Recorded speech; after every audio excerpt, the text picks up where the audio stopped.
தமிழக வெற்றிக்கழக ஆலோசனைக் கூட்டத்தில் புசி ஆனந்த் முன்பு பொங்கிய பெண்மணி ஒருவர் தற்போது புதிய வீடு கட்டித் தருமாறு விஜயிடம் கோரிக்கை வைத்துள்ளார்.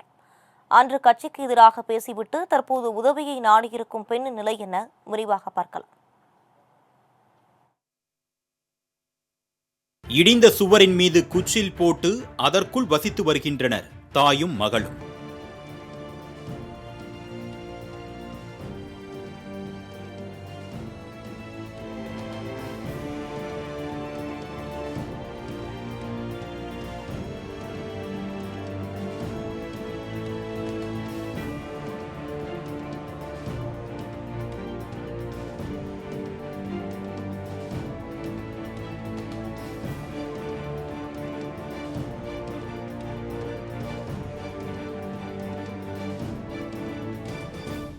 தஞ்சாவூர் மாவட்டம் கும்பகோணம் அருகே நீலத்தநல்லூர் சாலையில் உள்ள பழைய பாலக்கரையைச் சேர்ந்தவர் புஷ்பா.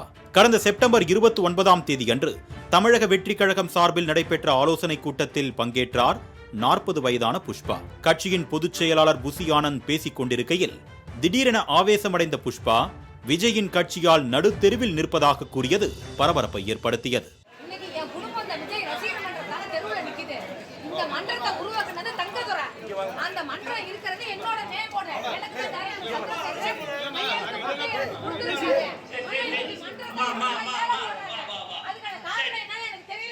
இந்த வீடியோ சமூக வலைதளங்களில் வைரலானதை தொடர்ந்து தமிழக வெற்றிக் கழக தொண்டர்கள் யார் இந்த பெண்மணி என விசாரிக்க தொடங்கினர். இதனையடுத்து புஷ்பாவின் முகவரியை தேடி சென்ற நமது மாலை முரசு செய்தியாளருக்கு அங்கு அதிர்ச்சி ஒன்று காத்திருந்தது. குடியிருப்பதற்கு தனி வீடு கூட இல்லாமல் வயது முதிர்ந்த தனது தாயாருடன் வசித்து வருகிறார் புஷ்பா. பிஎஸ்சி பட்டதாரியான இவர் சிறு வயதில் இருந்தே விஜயின் தீவிர ரசிகையாவார். பூவே உனக்காக படத்தில் இருந்தே விஜயின் ரசிகர் மன்றத்தில் இணைந்த புஷ்பா நற்பணி மன்றங்கள் சார்பில் நடைபெற்ற நலத்திட்ட உதவிகள் வழங்கும் நிகழ்ச்சிகளிலும் கலந்து கொண்டுள்ளார்.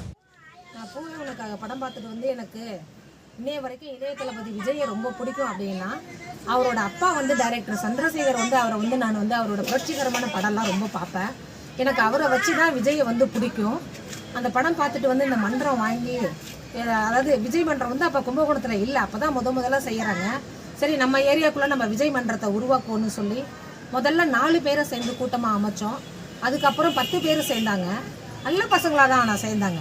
இது ஒவ்வொரு ஏரியாவாக போய் பார்த்து பேசி இந்த மாதிரி நான் விஜய் ரசிகர் மன்றம் வச்சிருக்கப்பா, உங்களோட ஆதரவு ஒத்துழைப்பு இருந்தால் தான் இந்த கூட்டத்தை நடத்த முடியும்னு சொல்லி அப்புறம் 40 பேர் ஆனாங்க. அப்புறம் 400 பேர்.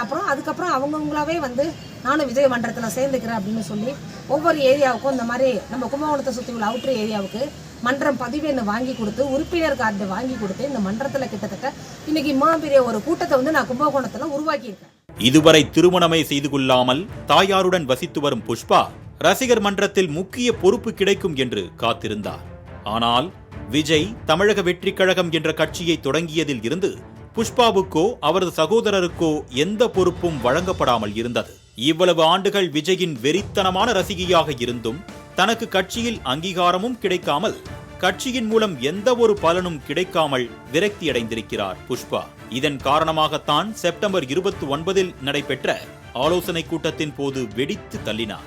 இந்நிலையில் புஷ்பா தனக்கு வீடு கட்டி தருமாறு விஜயிடம் கோரிக்கை ஒன்றை வைத்துள்ளார். விக்கிரவாண்டியில் அக்டோபர் 27ஆம் தேதி தமிழக வெற்றிக் கழகத்தின் முதல் மாநில மாநாடு நடைபெறவுள்ள நிலையில் இதனை மேற்கோள் காட்டியிருக்கிறார் புஷ்பா. பல கோடி ரூபாய் செலவு செய்து மாநாடு நடத்தும் விஜய் தனக்கு ஒரு வீடு கட்டி தரக்கூடாதா என்றும் கேட்டுள்ளார். இன்னைக்கு பல கோடி ரூபாய் போட்டு ஒரு மாநாடு நடத்துகிற அவங்களுக்கு இன்னைக்கு நம்மளோட ஒரு தொண்டனா இருக்கிறவங்க இவ்வளோ ஒரு அடிமட்டத்தில் இருக்கிறாங்க. நாளைக்கு என்னோட அப்பா இறந்துட்டாங்க. ஒரு ஆம்பளை துணை இல்லாமல் என்னால் 10 ரூபா சம்பாதிக்க முடியல. வயசான அம்மா நாங்கள் இருக்கிறோம்.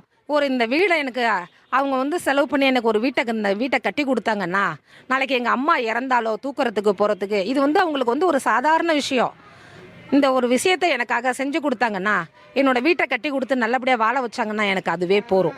வேற ஒன்றும் நான் அவர்கிட்ட எதையுமே நான் அவங்கள்ட்ட இருந்து எதிர்பார்க்கலங்க. பல ஆண்டுகளுக்கு முன்பு எடுக்கப்பட்ட விஜயின் புகைப்படங்களை பத்திரப்படுத்தி வரும் புஷ்பா தற்போது விஜயை ஒரு முறையாவது சந்திக்க மாட்டோமா என்றும் காத்து கொண்டிருக்கிறார். விஜயின் தீவிர ரசிகையின் ஆசை நிறைவேறுமா? மாலை முரசு செய்திகளுக்காக கும்பகோணம் செய்தியாளர் செந்தில்குமார்.